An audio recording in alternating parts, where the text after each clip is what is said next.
반갑습니다. 홍 사장입니다. 오늘은 제가 지금까지 쇼핑몰을 운영하면서 실수했던 것들, 하지 않았으면 좋겠다는 그런 잘못된 것에 대해서 반성하는 차원에서 여러분들에게 조언 아닌 조언을 남겨보고자 합니다. 감사하게도 제 유튜브 채널을 보고 용기를 내서 스토어를 오픈하신 분도 계시고, 제 주변에도 스토어를 하고자 오픈을 하고 문의를 하신 분들이 계시는데, 그러면서 제가 조심스럽게 얘기를 하는 부분들에 대해서 한번 이야기를 해볼게요. 초보 셀러들이 하지 않아야 될 실수 3가지에 대해서 한번 이야기해 볼게요.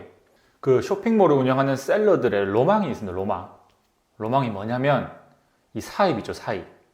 물건을 떼와서 판다. 많은 분들이 이 물건을 판다고 하면 사입 기준으로 고민을 합니다. 남대문 시장, 동대문 시장 가서 값싸게 도매 물건을 떼와서 재고로 쌓아두고 주문이 들어올 때마다 택배를 포장한다. 포장해서 보낸다. 로망이죠. 이게 뭔가 뿌듯하고 내 물건을 포장해서 판다. 그런 로망이 있습니다. 그래서 쇼핑몰을 운영하기 전에 이 재고 부담을 어떡하지? 라는 고민 때문에 시작 못하는 사람과, 아니면 반대로 시작부터 물건을 빨리 떼어서 팔아봐야지 라는 그런 욕심 때문에 뭔가 잘못된 시작을 하는 분들도 계십니다. 제가 누차 얘기했듯이 판매 방법에는 여러 가지가 있는데 그 중에 위탁 판매가 있습니다. 왜 위탁 판매가 유리하냐면은 일단 시작이 너무 쉬워요. 그리고 성공 체험하기 좋습니다. 시간도 절약되고 비용도 적게 듭니다. 그리고 연습을 많이 해볼 수 있고 잘 되면 돈도 많이 벌 수 있다고 해요. 저는 위탁 판매로 많이 벌진 못했습니다. 제일 중요한 건 이 위탁 판매로 이 물건이 팔리는지 확인하고, 물건이 팔린다 싶을 때 그때 사입을 해서 그 물건을 팔면 됩니다.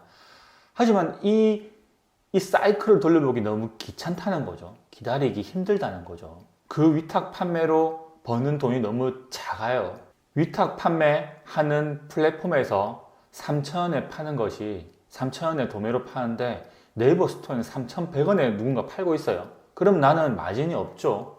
아니면 손해를 보고 팔아야 됩니다. 최저가 경쟁에서. 그러면 남는 게 없다 생각하니까, 근데 알아보니까 주변에 이 물건을 2,800원에 떼올 수 있는 사입품이 있어요. 그러다 보니까 눈이 돌아가요. 빨리 난 2,800원에 사입을 해서 이 물건을 팔아봐야지. 그럼 300원 남겠네. 라는 이 오류를 범한다는 거죠. 그 물건을 떼왔을 때 몇 개를 떼올 거냐, 그 물건을 사올 때 하나의 그 배송비를 엠빵 했느냐, 그럼 이걸 어떻게 포장해서 보내면서 그 포장비와 그런 재고 부담은 어떻게 할 거냐, 그 비용까지 따져보면 위탁 판매가 훨씬 나을 때가 많습니다. 그리고 충분히 연습할 수 있는 기회를 가질 수 있고요. 제가 왜 이 얘기를 하냐면, 저도 처음에 사입을 많이 하고 싶었고 그 로망이 있었습니다. 제가 잘 팔았던 물건 중에 마스크 3종, 고양이 해머, 빗자루, 거품기 모두 사입을 했었습니다. 추가로 작은 것들도 사입해서 많이 팔았죠. 분리수거함. 사입을 해도 너무 잘 팔려서 물량이 소진된 적도 있습니다. 하지만 그 비중이 낮죠. 대부분 재고가 많이 남았습니다. 특히 마스크. 물 들어올 때 노저라고 노저었더니 재고가 지금 저 창고에 엄청 쌓여 있습니다. 마스크값 많이 떨어졌죠? 제가 구입한 가격보다 판매가가 더 내려갔습니다. 그 부담을 누가 가져갈까요? 판매자인 사입했던 제가 부담을 안고 가야 됩니다. 그 부담은 제가 이미 벌어놓은 돈 때문에 조금 부담 적겠지만, 사입을 하자마자 물건값이 떨어지면 어떡할까요? 손해보고 들어가겠죠? 하지만 위탁 판매를 했을 때는 전 전혀 그런 부담이 없었을 겁니다. 마진이 낮겠지만 재고 부담이 적고 그 물건값이 변동에 대한 책임을 안 져도 된다는 거죠. 그게 큰 메리트입니다. 저희가 필요한 건 그거예요. 부담 리스크를 적게 하고 판매 경험을 쌓는 것. 저도 아직 판매 경험이 작고 마인드셋이 약해서 다시 하려는 겁니다. 그래서 이런 빗자루도 전 뭣도 모르고 중국에서 사입을 했습니다. 300 몇 개를 해서 친구랑 나눠서 팔았죠. 그게 1년이 다 돼갑니다. 아직까지 재고가 남았습니다. 저는 아직 재고가 몇 개 안 남았지만 제 친구는 사입한 그대로 거의 남아있어요. 100개 정도가. 그런 우려를 범한다는 거죠. 거품기. 저 사건 사고 많았죠. KC 인증 문제도 있고 물건이 품절나고 했지만 이거 재고 많이 남았습니다. 그래서 지금 당근에도 팔고 있고 어떻게든 재고를 소진하기 위해서 노력하고 있는 겁니다. 사입을 하지 말라는 것이 아니라 사입할 시기를 적당히 잘 봐야 된다는 겁니다. 처음 시작할 때 그 용기로 사입을 하지 마시고 그 용기를 좀 배분해서 위탁 판매에 좀 더 집중을 하고 시간을 투자하세요.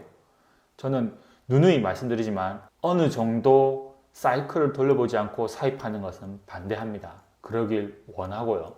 그리고 두 번째는 매출에 대한 환상입니다. 환상. 많은 사람 얘기하죠. 월 1,000만 원 벌었습니다. 한 달 만에 월 1,500만 원 팔았습니다. 8시간 만에 150만 원치 팔았습니다. 팔 수 있어요. 저도 팔아봤습니다. 저의 매출을 보시면 올해만 매출을 보면 올해 1월에 월 매출이 40만 원이었습니다. 2월 달에 60만 원이었습니다. 3월 달부터 늘죠? 190만 원, 210만 원.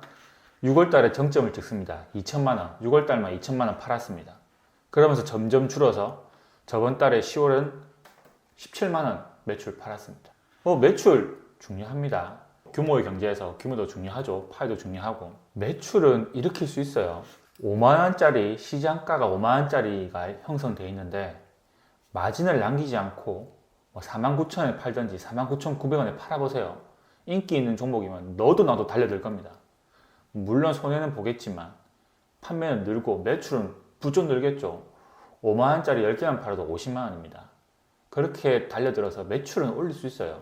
예를 들면 주식 같은 것도 통장 2개 들고 1,500만 원 넣어놓고 한쪽에서 주식을 비싸게 사주면 돈 버는 걸 보일 수 있습니다. 하지만 그게 돈 번 겁니까? 눈속임이죠. 매출로 사람들이 눈속임 했다고 제가 말하는 게 아닙니다. 그 매출이 중요한 게 아니라 내가 얼마나 경험을 쌓고 어떻게 팔았고 얼마가 남느냐죠. 100만 원치를 팔아도 10만 원을 남으면 괜찮습니다. 100만 원을 팔아서 30만 원 남길 수 있겠죠. 그렇게 경험을 쌓으면 1억 원을 팔았을 때 1,000만 원을 남길 수 있겠죠.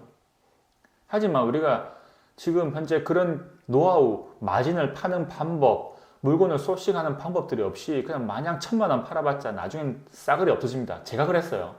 제가 8월 달에 2천만 원치 팔면서 정말 고민을 많이 했거든요. 계속 팔아야 될까? 너무 힘들다. 준비가 안 돼 있으니까요. 그런 것들이 다시 매출을 줄게 하고 저를 힘들게 하고 저를 이렇게 내려놓게 했죠. 매출을 부러워할 게 아니라 그 사람의 경험을 부러워해야 된다는 겁니다. 그 사람이 어떻게 벌었는지, 그 사람이 그 매출에서 얼마를 남기는지, 어떤 아이템을 어떻게 찾는지를 배우려고 해야지 그 매출만 따라가다 보면 우린 지쳐요. 부럽기만 하고 시기 질투심만 쌓이고 부정적인 감정만 쌓입니다.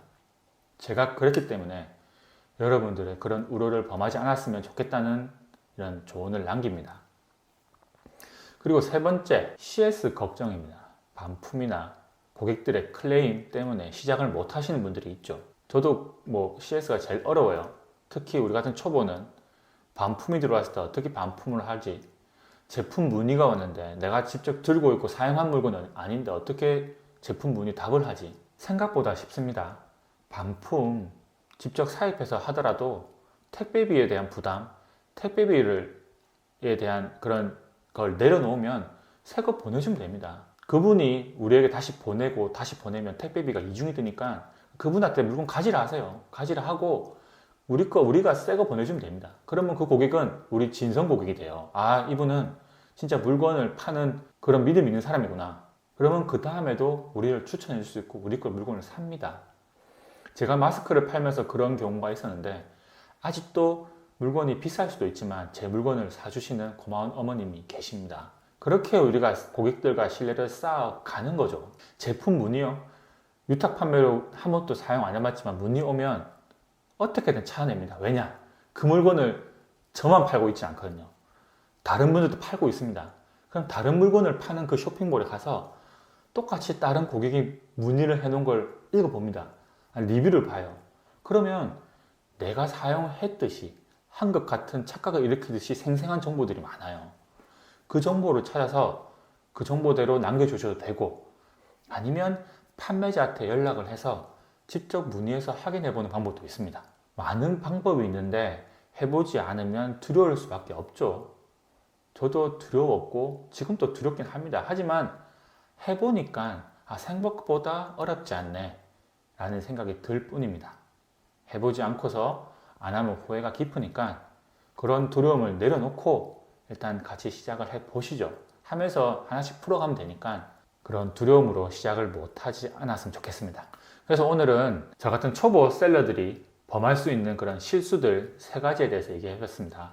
첫 번째, 무작정 사입부터 시작하는 것. 그렇게 하지 마세요.